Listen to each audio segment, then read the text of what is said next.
Hey, what's up, everybody? It's Dan. Check it out. I got a new logo. I made it myself. Can you tell? I'm officially unemployed now, so I really need the validation. It's gonna be a hell of a birthday. So I've been on the market for a good fantasy XCOM, and I found it. Mordheim, City of the Damned, is one of the coolest games I'm currently playing. No, not that game. This game. You mean the shitty iOS game that was just a commercial for the highly produced PC game? Yep, that is accurate. I don't know how this happens, but it's not like we haven't seen it before. Oh, Fallout Shelter, we didn't deserve you. You were too pure for this world. Leveling, gear, crafting, questing, breeding. God damn it, this game does so much right. You were everything to me when I had nothing. You will always be my unicorn. Mordheim is a tabletop skirmish war game that they made into a computerized game. This is the dumbed down mobile port of that game. It's, pretty fucking good. Mordheim takes place in a destroyed city in the worst part of the old world, which is already worse than the Dark Ages. Law has broken down, and all that remains is despair, greed, and paranoia.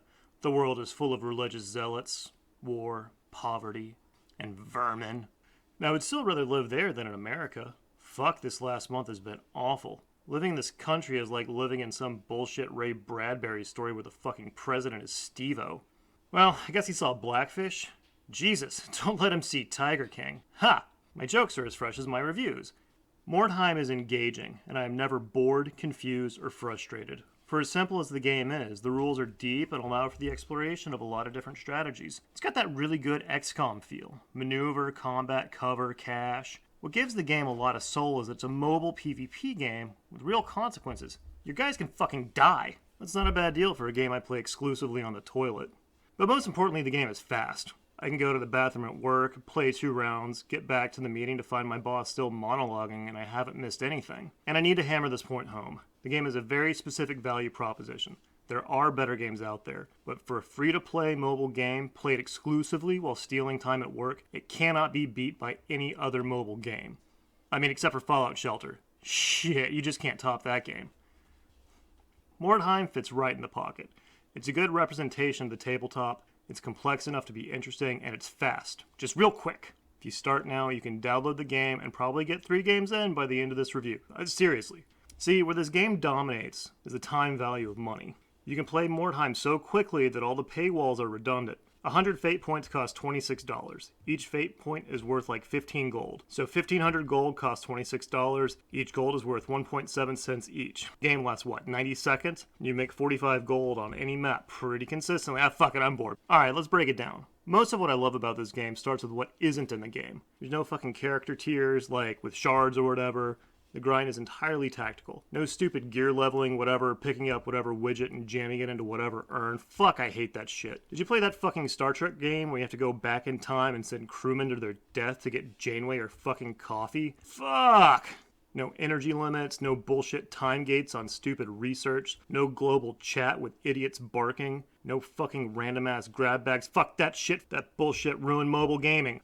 See, all these mobile games are just window dressing around a dopamine delivery system. Just a little kick of accomplishment and pride to hold back the darkness of this shit world. Without saying anything about the current state of the game, Games Workshop is one of those properties that gets better as you look backwards. Now, I don't want to alienate my base here. I'm a 40k player from way back. I mean, shit. I made my first Mordheim warband from our Battlemasters box. And Games Workshop is hardly new on the mobile scene. Their mobile games are generally pretty good. They're just a little bit off. Just a little bit. Deathwatch is a great game.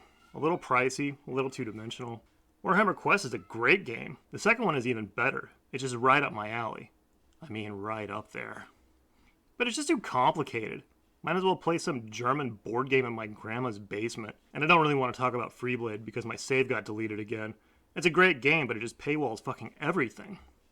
Most missions take on some form of King of the Hill, which is typically safe to ignore because all missions let you just beat the shit out of your opponent until they fail a leadership test. So, protect your squad because going out of action incurs an injury and even permadeath. I mean, unless you pay cash for immunity. That's actually not a bad investment. It frees your hand to play much more aggressively. Generally speaking, you hit your opponent where they're weakest and force them to retreat. Don't let your squad get separated. Try and force your enemy to divide itself. You're gonna want to stay in cover.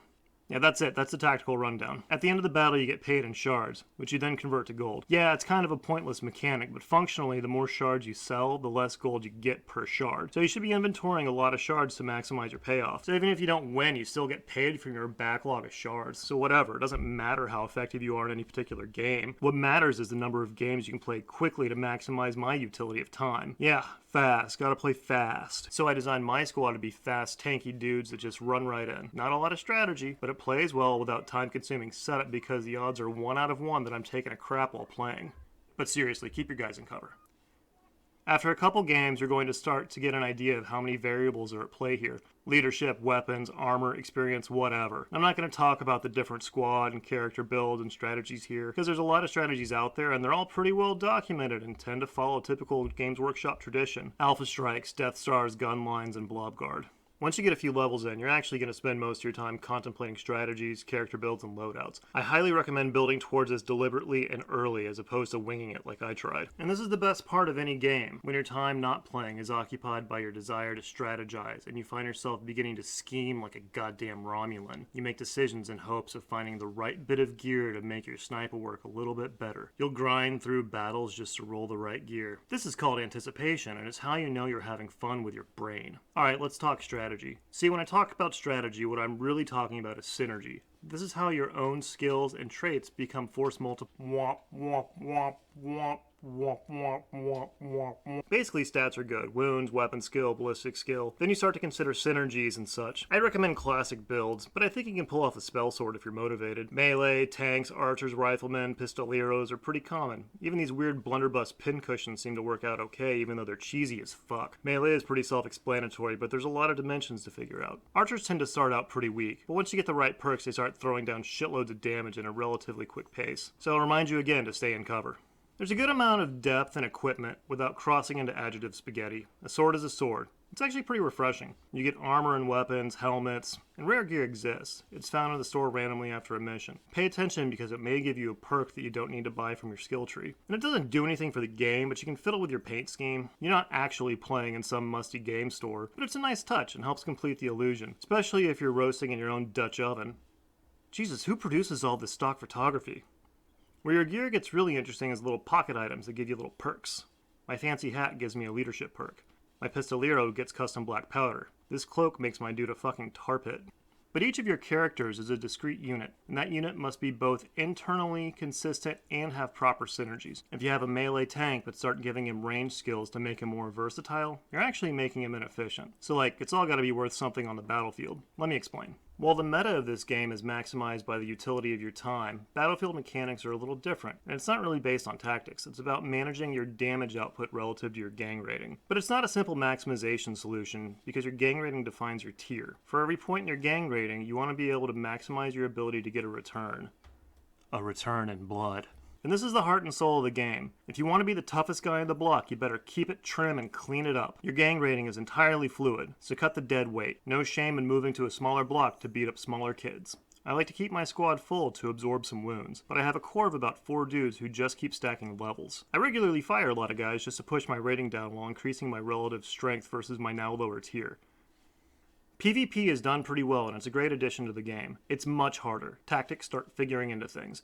But right out of the gate, the time value of money no longer applies. You're playing with a different value proposition here. Sometimes the map lets you know they're going to fudge your injuries, and sometimes you get a little bit of extra gold, and sometimes you're just going to stall out waiting in line, which totally fucks up my efficiency. You've got your usual mix of nerds that min-max their armies. You've got slow players, probably some cheaters, definitely some pay-to-win goons. Consequences are much higher because you're going to be playing against a finely tuned squad that's played correctly. You're going to take a lot of hits and lose a lot of guys. Because you see, PvP isn't about maximizing your utility of time. PvP is very personal. It's about making yourself feel good about yourself. It's fantastic.